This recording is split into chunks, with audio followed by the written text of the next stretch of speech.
आइए आज हम लोग स्टडी करेंगे क्वेश्चन नंबर 26।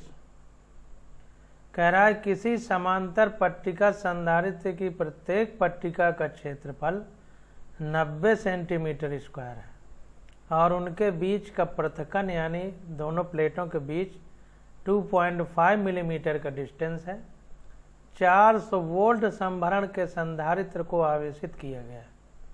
400 वोल्ट संभरण से संधारित्र को आवेशित किया गया है, मतलब 400 वोल्ट सप्लाई से इसको चार्ज किया गया है। तो हमसे पूछ क्या कह रहा है, कह रहा है संधारित्र कितनी स्थिर वैद्युत ऊर्जा संचित करेगा, यानी इलेक्ट्रोपोटेंशियल एनर्जी कितनी उसमें इकट्ठा होगी और इस ऊर्जा को पट्टिकाओं के बीच स्थिर वैद्युत क्षेत्र से संचित समझकर प्रति एकांक आयतन ऊर्जा यानी यू ज्ञात करना है कि दोनों प्लेटों के बीच में प्रति एकांक आयतन में कितनी ऊर्जा है। इस प्रकार पट्टिकाओं के बीच विद्युत क्षेत्र ई के परिमाण और यू में संबंध स्थापित करना है, यानी विद्युत क्षेत्र का परिमाण जो है और प्रति एकांक आयतन में ऊर्जा यू जो है, इनके बीच हमें संबंध भी बताना है। तो जो जो भी दिया है उसको देख लेते हैं और संधारित्र के बीच में कितनी विद्युत ऊर्जा संचित हो रही है और संधारित्र में प्रति एकांक आयतन में कितनी ऊर्जा है और उसमें दोनों प्लेटों के बीच में विद्युत क्षेत्र कितना है और विद्युत क्षेत्र और प्रति एकांक आयतन में ऊर्जा के बीच संबंध हमको बताना है। तो एक एक करके हम लोग क्वेश्चन को करेंगे। तो देखिए क्वेश्चन में जो जो हमको दिया है उसको लिख लेते हैं। तो यहाँ पर देखिए समांतर पट्टिका संधारित्र के प्रत्येक पट्टिका का क्षेत्रफल यानी प्लेट का जो एरिया है वो ए है और ये दिया गया है 90 सेंटीमीटर स्क्वायर। इसको मीटर में बदलेंगे तो 90 गुणित 10⁻⁻⁴ मीटर स्क्वायर हो जाएगा और दोनों प्लेट के बीच की दूरी स्मॉल डी कितना है 2.5 मिलीमीटर। इसको मीटर में बदलेंगे तो 2.5 × 10⁻³ मीटर हो जाएगा तथा सप्लाई वाला पोटेंशियल कितना है V 400 वोल्ट। अब पहले में हमसे पूछ रहा है कि संचित ऊर्जा कितनी है। तो संचित ऊर्जा के 3 फार्मूले होते थे, U = 12CV² = Q²/2C और एक फार्मूला और होता था। तो पहले हम लोग क्या करेंगे, वोल्टेज हमको दिया है तो U = 12CV² फार्मूला लगाएंगे, क्योंकि V दिया है, अगर हमको C पता चल जाए तो 12CV² ऊर्जा का ये फार्मूला होता है, तो इसको हम लगा सकते हैं। तो सबसे पहले हम C प्राप्त करेंगे। तो समांतर प्लेट संधारित्र के लिए कैपेसिटेंस यानी धारिता का फार्मूला होता है ε0A/d। तो अब देखिए इस फार्मूले में सारे वैल्यू रखते हैं। तो C = ε0 की वैल्यू है 8.854 × 10⁻12 कूलाम स्क्वायर पर newton metre square into plate के बीच की दूरी 90 × 10⁻⁴ मीटर स्क्वायर और बीच की डिस्टेंस 2.5 मिलीमीटर। इसको मीटर में बदला गया तो 10⁻⁴ का गुणा हो गया। ये देखिए मीटर है, ये स्क्वायर गलती से लिख गया है। 2.5 × 10⁻³ होना चाहिए था, ये गलती से स्क्वायर लिख गया है, इसको सही कर लीजिएगा। तो ये कुल मिला के इस फार्मूले में सारी वैल्यू रखी गई। तो ये C आ गया हमारे पास 3.186 × 10⁻10 फैरेड। अब हमारा फार्मूला होता है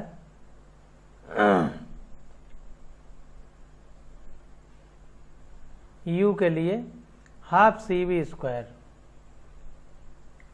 U = 12CV² होता है।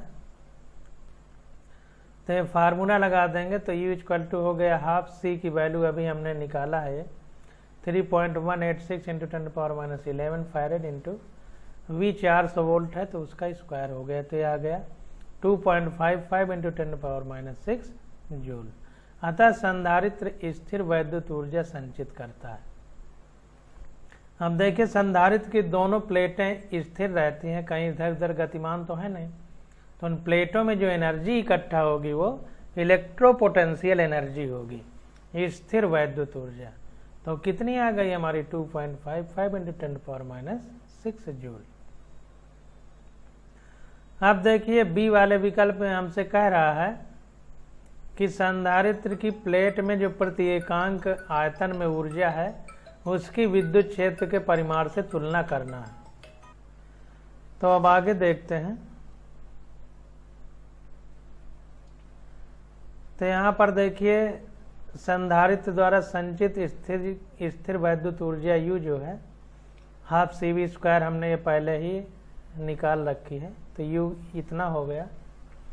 अब E की बात देखते हैं, और U और E में हमको तुलना करना है। तो अब देखिए इसे पट्टिकाओं के बीच संचित स्थिर वैद्युत क्षेत्र ऊर्जा मान सकते हैं। तो जाहिर सी बात है कि ये जो स्थिर वैद्युत ऊर्जा है, ये दो जो प्लेटें हैं संधारित्र की यानी कैपेसिटर की, उनके बीच में जो ऊर्जा इकट्ठा होती है वो ये माना जा सकता है। तो वही कह रहा है कि इसे पट्टिकाओं के बीच स्थिर संचित स्थिर वैद्युत क्षेत्र ऊर्जा मान सकते हैं। समांतर संधारित्र का आयतन क्या होगा? तो आयतन बराबर होता है लंबाई गुणे चौड़ाई गुणे ऊंचाई। तो प्लेट का क्षेत्रफल लंबाई गुणे चौड़ाई हो गया, और ऊंचाई या गहराई हमारा दोनों प्लेटों के बीच की दूरी हो गई। इसको इस तरह समझिए। एकांक आयतन में संचित ऊर्जा पूछ रहा है, तो मान लीजिए एक प्लेट ये है और एक प्लेट ये है हमारे पास। तो इनके बीच की ये जो दूरी है, तो इसमें मान लीजिए एक लंबाई हो गई, एक चौड़ाई हो गई, और ये बीच की दूरी गहराई मान लें या ऊंचाई जो भी। तो आयतन होता है लंबाई गुणे चौड़ाई गुणे ऊंचाई या गहराई। तो ये लंबाई गुणे चौड़ाई तो क्षेत्रफल हो गया, तो ये हो गया A इंटू ये बीच की जो दूरी है ये D हो गया। इसीलिए A इंटू D लिखा गया है। V = पट्टिका का क्षेत्रफल इंटू पट्टिकाओं के बीच की दूरी, यानी प्लेट का area into distance of both plate. तो ये V आ गया। अब देखिए संधारित्र के प्रति एकांक आयतन में संचित ऊर्जा, जिसे ऊर्जा घनत्व कहते हैं। तो ध्यान दीजिए प्रति एकांक आयतन में संचित ऊर्जा या इसी को ऊर्जा घनत्व कहते हैं। प्रति एकांक आयतन में संचित ऊर्जा, तो ऊर्जा प्रति एकांक यानी ऊर्जा बटे आयतन, तो इसी को ऊर्जा घनत्व या संधारित्र के प्रति एकांक आयतन में संचित ऊर्जा कहेंगे। तो प्रति एकांक आयतन का मतलब ऊर्जा बटे आयतन। तो सिग्मा = ऊर्जा बटे आयतन, तो U/V हो गया। U हमको पता है आप CV², और V हमने निकाल लिया है AD। अब देखिए चूंकि C बराबर होता है ε0A/D, ये समांतर पट्ट संधारित्र या पैरेलल प्लेट कैपेसिटर की धारिता या कैपेसिटेंस का फार्मूला है। और V = जिसको विभवांतर कहते हैं वो क्या होता है E इंटू D। इसको इस तरह समझ सकते हैं, पीछे कई बार हम बता चुके हैं। E = 1/4 पाई ε0 Q/R² होता है, तो R इंटू 1/R लिख सकते हैं। Q/R² लिख दें या Q/R इंटू 1/R लिखें, एक ही बात है। अब ये जो है इतना, ये होता है हमारा V, तो V/ ये R हो जाएगा E। अब ये बीच की दूरी R की जगह D लिखा है, तो E = V/D हो जाएगा, क्योंकि बीच की दूरी को R नहीं D लिख रहा है, तो ये V = ED हो जाएगा।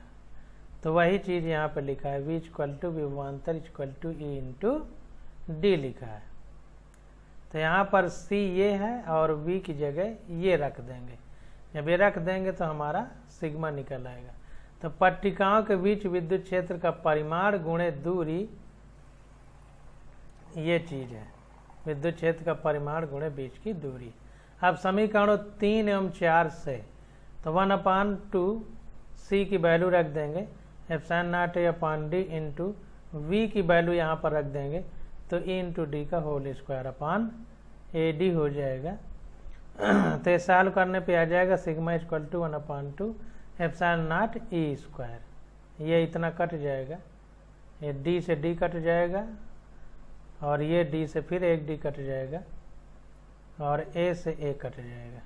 तो ये आ जाएगा 1/2 ε0 E², सिग्मा बराबर।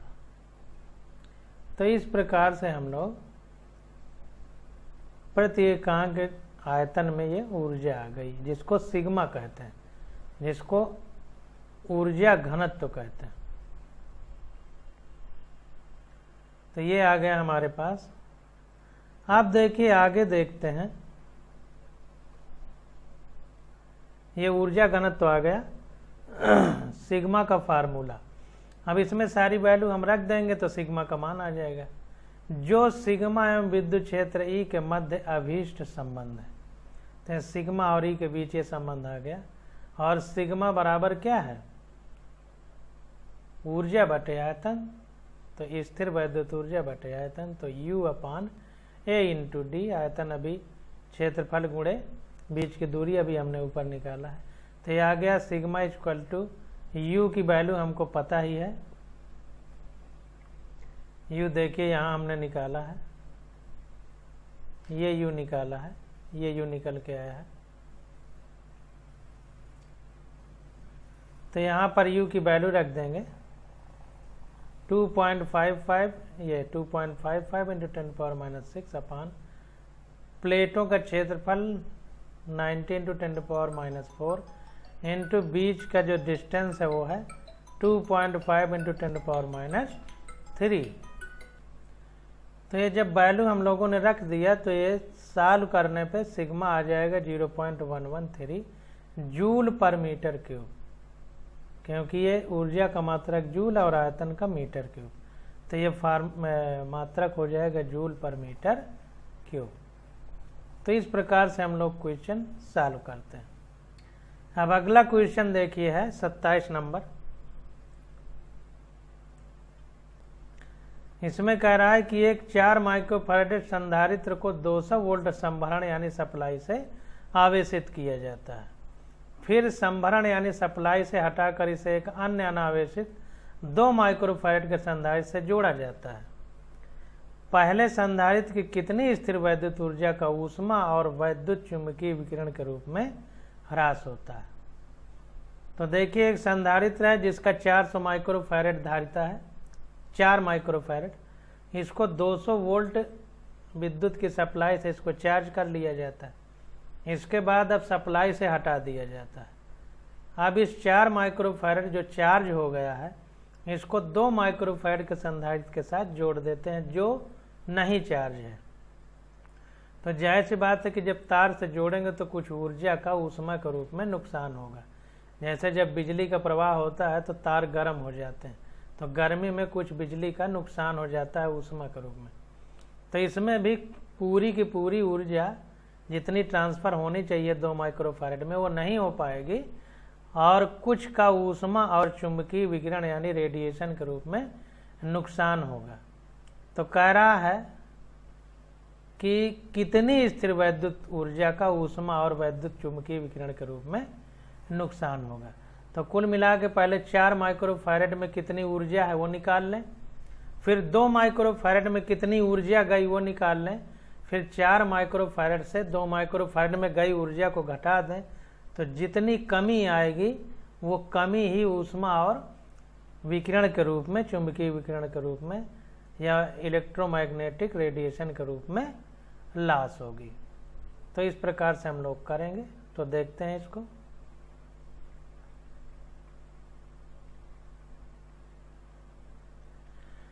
तो देखिए पहले संधारित्र की धारिता 4 माइक्रोफैराड है तो 4 × 10⁻⁻6 फैराड हो जाएगा।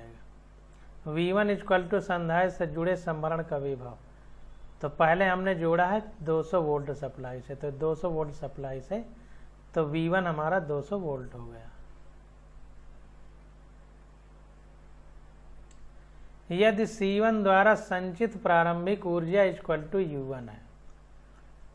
अब जो 200 वोल्ट सप्लाई से जोड़ा गया C1 संधारित्र को, तो वो चार्ज होने में उसमें कितनी ऊर्जा इकट्ठा होगी, तो फार्मूला होता है U equal to half CV square.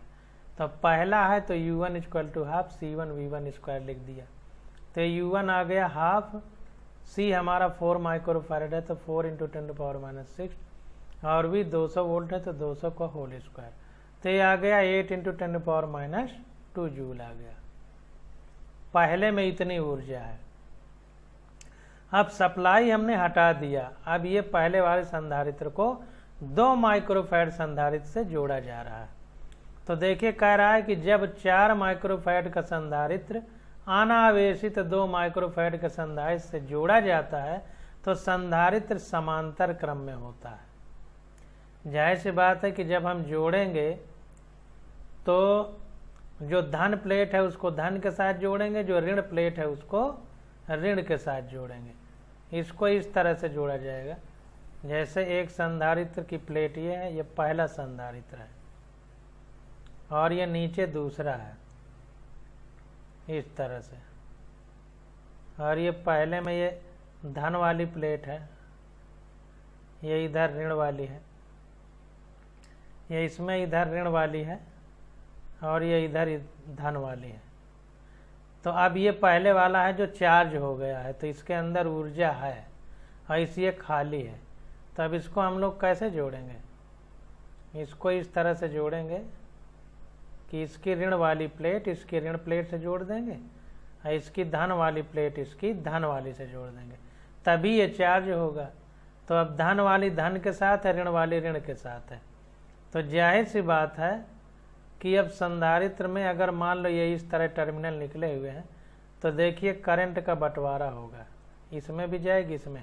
जब करंट का बंटवारा होता है धारा का, तो समान प्लेट संधारित्र कैसे माने जाते हैं, समांतर क्रम में माने जाते हैं। या plus minus plus minus plus minus इस तरह प्लेट जुड़ी हो तो श्रेणी क्रम है, और प्लस वाली प्लस से जुड़ी है, माइनस वाली माइनस से, तो ये समांतर क्रम या पैरेलल कॉम्बिनेशन है।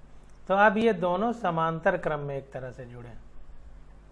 तो वही कह रहा है कि जब 4 माइक्रोफैरड का संधारित्र अनावेशित 2 माइक्रोफैरड के संधारित्र से जोड़ा जाता है तो संधारित्र समांतर क्रम में होता है तथा तब तक इनमें आवेश घटता है जब तक कि दोनों पर एक सम्मिलित विभव नहीं हो जाता, अर्थात प्रत्येक संधारित्र पर समान विभवांतर हो जाता है।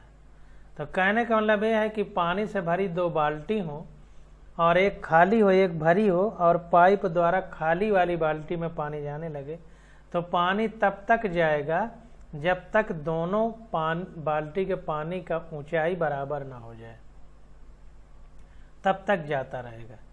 तो यहाँ पर ऊंचाई बराबर ना हो जाए और यहाँ पर चूंकि आवेश जा रहा है तो यहाँ पर विभव बराबर जब तक नहीं हो जाएगा तब तक आवेश जाता रहेगा। तो यानी तब तक करंट का फ्लो होगा जब तक दोनों का पोटेंशियल एक समान नहीं हो जाएगा, विभव एक समान नहीं हो जाएगा, तो तब तक जो है यहाँ पर आवेश जाता रहेगा।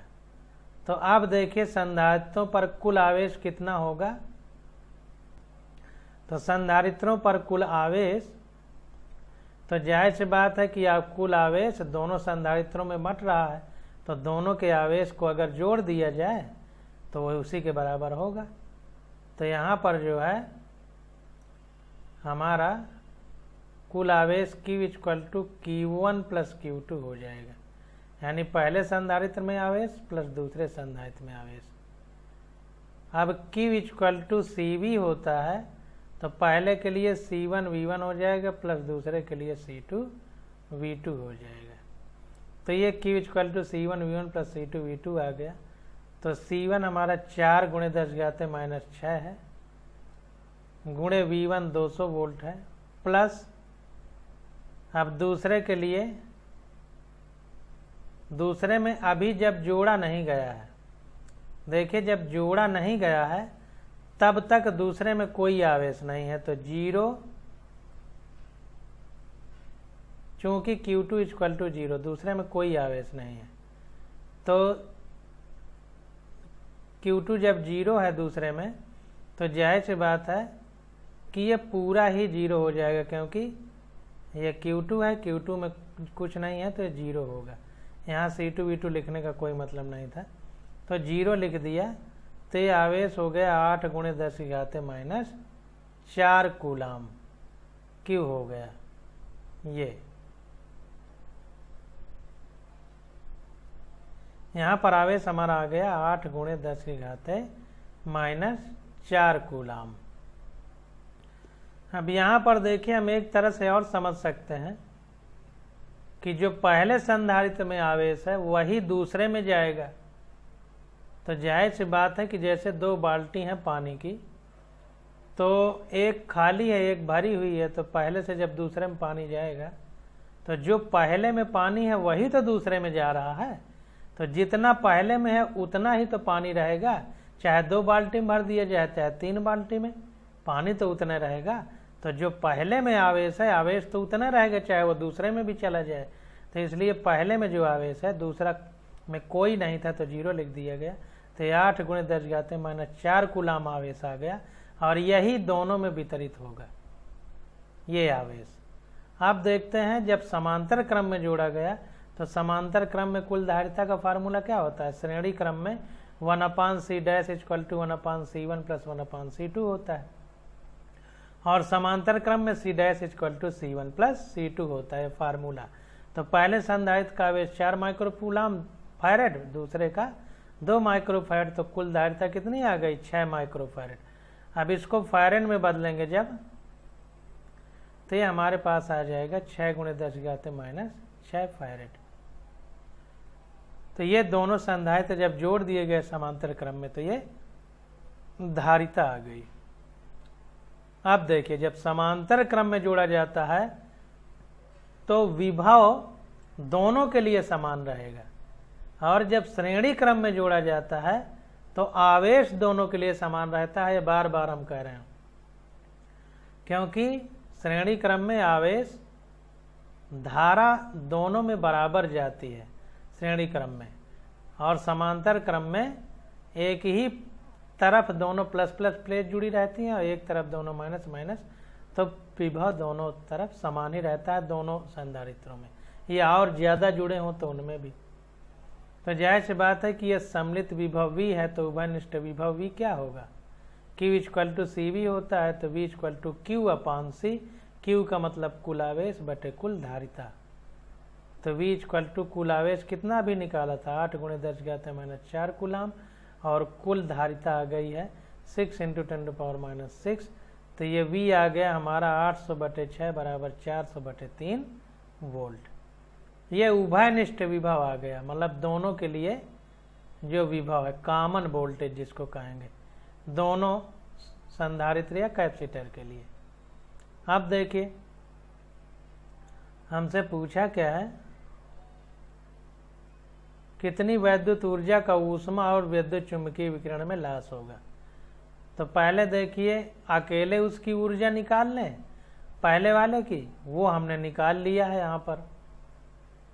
ये देखिए, अब दोनों जब समांतर क्रम में जुड़ गए तब ऊर्जा निकाल लें, तो वही ऊर्जा निकाली जा रही। तो U2 = ½ C2V², क्योंकि अभी कॉमन होगा, तो C2V², तो C2 हमारा C1 + C2 होगा, क्योंकि समांतर क्रम में है, और ये निकला है इतना। तो U2 = ½ C1 + C2 इतना है। तो 6 × 10⁻⁶ गुणे ये कॉमन वोल्टेज यानी उभयनिष्ठ विभव कितना है? 400/3 का होल स्क्वायर। तो ये U2 सॉल्व करने पे आ गया 5.33 × 10⁻² जूल, इतना आ गया। अब देखिए, ये जोड़ने के बाद की उस ऊर्जा है, और ये हमारी जोड़ने की पहले की है। तो जाहिर सी बात है कि जब पहले से दूसरे में जाएगी तो तार बांध करके भेजना पड़ेगा, तो ऊष्मा का कुछ नुकसान, ऊष्मा के रूप में ऊर्जा का नुकसान होगा। तो पहले वाली ज़्यादा होगी, दूसरी वाली कम होगी। तो पहले में दूसरी अगर घटा दें तो जितनी उस कमी होगी वो कमी आ जाएगी, क्योंकि जो बाद में है उसको बराबर होना चाहिए था पहले के, लेकिन बराबर नहीं है। इसका मतलब कुछ नुकसान हुआ, तो नुकसान किस में हुआ? तार के गर्म होने में ऊष्मा और रेडिएशन के रूप में, विकिरण के रूप में। तो ये हमारा निकल आएगा। तो पहले में दूसरा घटा दें। तो यहाँ पर देखिए माना C द्वारा ऊष्मा तथा विद्युत चुंबकीय ऊर्जा के रूप में ऊर्जा ह्रास यानी एनर्जी लॉस U है। तो U इक्वल टू पहली ऊर्जा में दूसरी ऊर्जा घटा दिया गया। तो यहाँ पर देखिए जब घटाया गया तो ये आ गया 2.67 इंटू 10⁻⁻2 जूल। अतः C यानी टोटल कैपेसिटर जो जब जोड़ दिए गए द्वारा ऊष्मा तथा विद्युत चुंबकीय ऊर्जा के रूप में कितनी ऊर्जा का ह्रास होगा? विद्युत चुंबकीय ऊष्मा और विद्युत चुंबकीय ऊर्जा और ऊष्मा के रूप में 2.67 × 10⁻⁻2 जूल का नुकसान होगा। तो इस प्रकार से हम लोग क्वेश्चन को सॉल्व करेंगे। अब देखिए 28 नंबर क्वेश्चन देखते हैं। कह रहा है दर्शाइए कि एक समांतर पट्टिका संधारित्र की प्रत्येक पट्टिका पर बल का परिमाण ½ QE है, जहां Q संधारित्र पर आवेश है, E पट्टिकाओं के बीच के विद्युत क्षेत्र का परिमाण है और घटक 1/2 के मूल को समझाइए। तो कह रहा है कि अगर पैरेलल प्लेट कैपेसिटर हैं तो उनकी दोनों प्लेटों के बीच जो बल लगता है फोर्स वो ½ QE है। इसको हमें सिद्ध करके दिखाना है, जहां पर E दोनों प्लेटों के बीच इलेक्ट्रिक फील्ड यानी विद्युत क्षेत्र है, Q संधारित्र पर आवेश है और ये जो 1/2 है इसका बेसिक कॉन्सेप्ट हमको समझाना है, इसका मूल समझाना है कि 1/2 क्यों है। तो इसको देखते हैं। तो देखिए माना समांतर प्लेट संधारित्र की पट्टिकाएं P और P डैश है, यहाँ पर दिखाया गया है P है, ये P डैश है और प्रत्येक पट्टिका का क्षेत्रफल एरिया A है और दोनों प्लेटों के बीच की दूरी D है और प्लेटों के बीच का जो आवेश है उसका परिमाण यानी रिजल्ट मैग्नीट्यूड कितना है? कैपिटल Q है। अब देखिए P और P डैश दो प्लेटें हैं, तो P से P डैश की ओर कार्यरत विद्युत क्षेत्र का पट्टिकाओं के बीच परिमाण कितना है? E है। परिणाम नहीं, परिमाण E है। तो देखिए अगर ये प्लस चार्ज है माइनस चार्ज है, इस प्लेट में पॉजिटिव चार्ज है, इस प्लेट में नेगेटिव चार्ज है, तो विद्युत क्षेत्र रेखाएं प्लस से माइनस की ओर जाती हैं, इसलिए तीर इधर को लगाया गया। अब देखिए माना पट्टिकाओं का पृष्ठ क्षेत्रफल घनत्व सिग्मा है। अब अगर प्लेटों का जो ये पृष्ठ आवेश घनत्व है वो सिग्मा है, जाहिर सी बात है पृष्ठ आवेश घनत्व हम सिग्मा मानते हैं और रेखीय आवेश घनत्व हम डेल्टा मानते हैं और आयतनीय आवेश घनत्व हम डेल्टा रो मानते हैं, ऐसे अलग अलग लिखते हैं। तो यहाँ पर सिग्मा लिखा गया है पृष्ठ आवेश घनत्व के लिए और पृष्ठ आवेश घनत्व का E से जो फार्मूला होता है तो वो होता है E बराबर σ/ε0। ये बहुत बार हम पीछे पढ़ चुके हैं। अब माना पट्टिकाओं के बीच आकर्षण के विपरीत पट्टिकाओं के बीच की दूरी को dx बढ़ा देते हैं। अब देखिए प्लस चार्ज है माइनस चार्ज है, तो जाहिर सी बात है कि प्लस और माइनस के बीच में आकर्षण होगा, लेकिन इस आकर्षण के विरुद्ध हम इन प्लेटों के बीच की दूरी को dx बढ़ा देते हैं, थोड़ा सा बढ़ा देते हैं। तो जाहिर सी बात है कि आकर्षण है तो इसके विरुद्ध हमें बल लगाना पड़ेगा dx दूरी बढ़ाने के लिए। तो अब इसको देखते हैं। अब ये कह रहा है कि यदि ऐसा करने में किया गया कार्य dw है, तब अगर हम dx इन प्लेटों को बढ़ाते हैं, इनके बीच की दूरी यानी दूरी और सरल रेखा में यही विस्थापन होगा, तो हमारा कार्य कितना होगा? तो कार्य बराबर बल गुणे विस्थापन। तो dw इक्वल टू ये बीच की दूरी बढ़ाने में हमें कुछ बल लगाना पड़ेगा आकर्षण के विरुद्ध, तो वो बल और जो विस्थापन हो रहा है dx वो, तो f इंटू dx हो गया dw इक्वल टू। अब देखिए चूंकि किया गया यह कार्य संधारित्र की विभव ऊर्जा बढ़ाता है, यानी पोटेंशियल एनर्जी बढ़ा रहा है। जाहिर सी बात है कि जो हमने बल लगाया वो उसी में कार्य हुआ और कार्य ही ऊर्जा का स्वरूप है, तो यही ऊर्जा के रूप में संचित होगा। तो जाहिर सी बात है कि ये जो कार्य हो रहा है ये स्थितिज ऊर्जा, जिसको विभव ऊर्जा यहाँ कहा जा रहा है। अगर हम मैकेनिक्स पढ़ते यांत्रिकी, तो किसी पत्थर को उठा करके अगर हम छत पर ले जाएं तो यह ऊंचाई हो जाएगी, तो कहेंगे उसकी विद्युत व स्थितिज ऊर्जा कितनी है, U बराबर mgh। और यहाँ पर dx दूरी तक प्लेट खिसका दिया गया, तो यहाँ पर जो वहाँ स्थितिज ऊर्जा है यहाँ विभव ऊर्जा होगी, और ये विभव ऊर्जा कितनी होगी, ये जो ये कार्य हो रहा है f dx इसी के तुल्य होगी।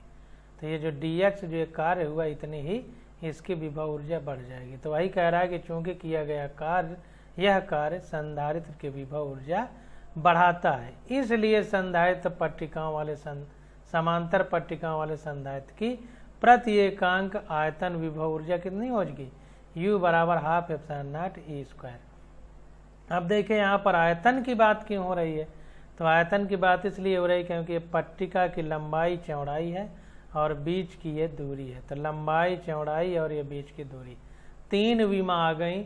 जहाँ 3 डायमेंशन होती है वहाँ हम आयतन की बात करते हैं। तो इन दोनों प्लेटों के बीच जो ऊर्जा संचित है वो आयतन में ऊर्जा संचित है, इसलिए एकांक आयतन विभव ऊर्जा कह रहा है। तो E equal to half epsilon not E square ये फार्मूला होता है। पीछे अभी हम लोगों ने इसको निकाला है। अब देखिए, यदि समांतर पट्टिका संधारित्र में पट्टिकाओं के बीच की दूरी d को dx द्वारा बढ़ाने पर उसकी विभव ऊर्जा du से बढ़ जाती है, तब अगर हम dx दूरी बढ़ा दें प्लेट की और बढ़ी हुई ऊर्जा du हो, तो क्या होगा, du equal to UA into dx हो जाएगा। कहने का मतलब ये है कि पहले जो आयतन था उसमें जो संचित ऊर्जा थी उसमें ये a dx का गुणा हो जाएगा, क्योंकि इस प्लेट को जब हम खिसकाएंगे तो कुछ dx बढ़ेगा और कुछ ये बीच का आयतन भी बढ़ेगा, इतना आयतन भी बढ़ेगा। तो ये प्लेट जब खिसकाई जा रही है तो ये पूरा आयतन बढ़ेगा। तो आयतन इक्वल टू क्या होता है, लंबाई गुणे चौड़ाई गुणे ऊंचाई, और लंबाई गुणे चौड़ाई क्षेत्रफल होता है। तो क्षेत्रफल गुणे ये dx लिख सकते हैं। तो इसलिए यहाँ पर देखिए ये ऊर्जा U इंटू A dx लिखा है, यानी जो आयतन बढ़ा वो पूरा। तो A और dx ये क्षेत्रफल, ये जो बीच की दूरी बढ़ी और ये क्षेत्रफल जो बढ़ा, तो A dx हो गया। तो ये हो गया U की वैल्यू, अभी हमने यहाँ पर एकांक आयतन में संचित ऊर्जा U equal to half epsilon not E square निकाला है। तो ये और A dx इतना आयतन और बढ़ जाएगा, तो ये A dx का गुणा कर दिया। तो ये हाफ एप्सिलॉन नॉट E, इसको 2 भागों में तोड़ दिया और E इंटू A dx हो गया। तो ये हो गया du इक्वल टू हाफ, अब rho E equal to rho upon epsilon not होता है, पीछे ये देखिए हमने निकाला है, ये पता होना चाहिए। तो rho equal to E epsilon not हो जाएगा। तो ये रो की जगह पूरा एप्सिलॉन नॉट E रख दिया, ये एप्सिलॉन नॉट E की जगह, ये जो एप्सिलॉन नॉट है इसकी जगह रो लिख दिया। तो रो और ये EA इंटू dx हो गया। तो d इक्वल टू हाफ, अब देखिए सिग्मा इक्वल टू क्या है, ये पृष्ठीय आवेश घनत्व और पृष्ठ का क्षेत्रफल होता है। तो जैसे आयतनीय आवेश घनत्व निकालते थे तो आवेश बटे आयतन करते थे, तो पृष्ठीय आवेश घनत्व में आवेश बटे क्षेत्रफल करेंगे, क्योंकि पृष्ठ में केवल लंबाई चौड़ाई होती है तो उसका क्षेत्रफल ही होगा। तो इसलिए सिग्मा बराबर आवेश बटे क्षेत्रफल। तो यहाँ पर सिग्मा की जगह Q अपान A लिख दिया, तो A से ये A कट जाएगा, तो केवल बचा हाफ QE इंटू dx। अब समीकरणों, ये चौथा समीकरण आ गया। अब समीकरण 2 तथा 4 से, अब समीकरण 2 तथा 4 की हम लोग तुलना करेंगे। तो देखिए दूसरा समीकरण dw equal to f dx है और चौथा हमारा du equal to half QE dx आया है। तो दोनों की तुलना करेंगे तो ये जो ऊर्जा संचित हुई ये जो कार्य हुआ है dw, इसी के तुल्य होगी ये du, क्योंकि उतनी प्लेट खिसकाने पे जो कार्य हुआ वही ऊर्जा के रूप में संचित होगा। तो ये स्थिर ऊर्जा के रूप में विभव स्थिर ऊर्जा कहें, इलेक्ट्रोपोटेंशियल एनर्जी के रूप में वही कार्य ऊर्जा के रूप में संचित होगा। तो यहाँ पर देखिए दूसरे और चौथे समीकरण से F D X equal to half Q E D X, तो एफ इक्वल टू हो गया डी एक्स कट जाएगा तो हाफ क्यू ई होगा। इतना बल हमने लगाया है प्लेट को खिसकाने में, इतना बल हमने लगाया है हाफ क्यू ई। अतः घटक हाफ का भौतिक उदय इस बात से छिपा है कि चालक के ठीक बाहर क्षेत्र ई एवं अंदर शून्य होता है। तो ये हाफ जो आ गया आधा, ये 1/2 कह रहा है इसका भौतिक उदय यानी फिजिकल ओरिजिन इसकी जो है वो इस बात पर निर्भर करती है कि बाहर प्लेट के बाहर क्षेत्र ई, चालक के ठीक बाहर क्षेत्र ई एवं अंदर क्षेत्र शून्य होता है। अतः विद्युत क्षेत्र का औसत मान अर्थात E/2 बल में अपना योगदान करता है, जिसके विरुद्ध पट्टिकाओं को खिसकाया जाता है। तो यहाँ पर देखिए जो E/2 है, एक तरह से E/2 ये बल जो विद्युत क्षेत्र आधा विद्युत क्षेत्र E/2 ये बल के रूप में अपना योगदान करता है, जिसके विरुद्ध पट्टिकाओं को खिसकाया जाता है। तो फिर से समझिए कि ये कह रहा है कि अंदर विद्युत क्षेत्र 0 है और बाहर विद्युत क्षेत्र है। तो जो बाहर विद्युत क्षेत्र है तो उसमें जो काम किया जा रहा है वह विद्युत क्षेत्र है, तभी प्लेटों को खिसकाने में हमको बल लगाना पड़ रहा है। तो वही कह रहा है कि विद्युत क्षेत्र का औसत मान अर्थात E/2 बल में अपना योगदान करता है, जिसके विरुद्ध पट्टिकाओं को खिसकाया जाता है। तो यही E/2 जो विद्युत क्षेत्र है ये बल में योगदान करता है, जिसके विरुद्ध पट्टिकाओं को खिसकाया जाता है और वही ऊर्जा के रूप में संचित हो जाता है अंदर, क्योंकि बल लगाएंगे विस्थापन होगा तो कार्य होगा, वही कार्य ऊर्जा के रूप में संचित हो जाता है। तो यही हमारा उत्तर हो जाएगा जो आ गया। इतना बल लगेगा जब हम प्लेटों को खिसकाएंगे dx दूरी तक। तो इस प्रकार से हम लोगों को क्वेश्चन करना। अब यहाँ पर देखिए समझ लीजिए कि विद्युत क्षेत्र कैसे अंदर 0 है। तो इसके कारण ये देखिए, इसके कारण विद्युत क्षेत्र इधर को होगा पॉजिटिव की तरफ इधर, और इस माइनस के कारण भी इधर को होगा इस प्रकार से। तो इस प्रकार से विद्युत क्षेत्र होगा यहाँ पर। और ये देखिए हमने यहाँ पर अर्थिंग लगा दी है। तो यहाँ पर देखिए दोनों प्लेट के बीच में विद्युत क्षेत्र है। और अगर हम बाहर की बात करें तो बाहर देखिए इस प्लेट के कारण इधर को होगा, क्योंकि निगेटिव में आती हुई प्रतीत होते हैं विद्युत क्षेत्र रेखाएं, और इसके कारण बाहर की होगा जाती प्रतीत होती है। तो ये दोनों एक दूसरे को निरस्त कर देंगे, तो बाहर विद्युत क्षेत्र 0 है। और इधर देखें तो प्लस के कारण बाहर निकलती प्रतीत होंगी और माइनस के कारण अंदर आती प्रतीत होंगी। तो यहाँ भी 0 होगा, इधर विद्युत क्षेत्र 0, इधर अंदर विद्युत क्षेत्र है। ध्यान दीजिए अंदर विद्युत क्षेत्र है, बाहर प्लेटों के विद्युत क्षेत्र 0 है। जबकि देखिए यहाँ क्या कह रहा है, यहाँ हमसे ये कह रहा है कि अतः घटक 1/2 का भौतिक उदय इस बात में छिपा है कि चालक के ठीक बाहर क्षेत्र ई एवं अंदर शून्य होता है। ध्यान दीजिए चालक के ठीक बाहर कह रहा है, यानी जो कंडक्टर होता है चालक में हमने बताया था विद्युत क्षेत्र अंदर 0 होता है, बाहर केवल होता है। ठीक बाहर कहें या बाहर कहें, तो बाहर विद्युत क्षेत्र होगा, अंदर शून्य होगा। चालक में यहाँ पर हम प्लेटों के बीच निकालना है। अब प्लेटें ये चालक हैं, कंडक्टर हैं, इनमें आवेश जो संचित है, तो ये चालक का काम करेंगी। तो चालक के अंदर विद्युत क्षेत्र 0 होगा और बाहर होगा। तो वही बात यहाँ पर कहा जा रहा है। तो कुल मिला करके जो हाफ आया है, इसका मतलब ये है कि दोनों प्लेटों के कारण आधा आधा विद्युत क्षेत्र मिलाकर के पूरा एक ई है। तो ये जो हाफ आया है, इसका भौतिक अभिप्राय इस बात में छिपा है कि विद्युत क्षेत्र चालक के ठीक बाहर ई होता है और अंदर शून्य होता है। तो दोनों में आधा आधा होगा तो आधा आधा मिला के एक हो जाएगा, ये कहने का मतलब। अब क्वेश्चन नंबर 29 आ जाता है।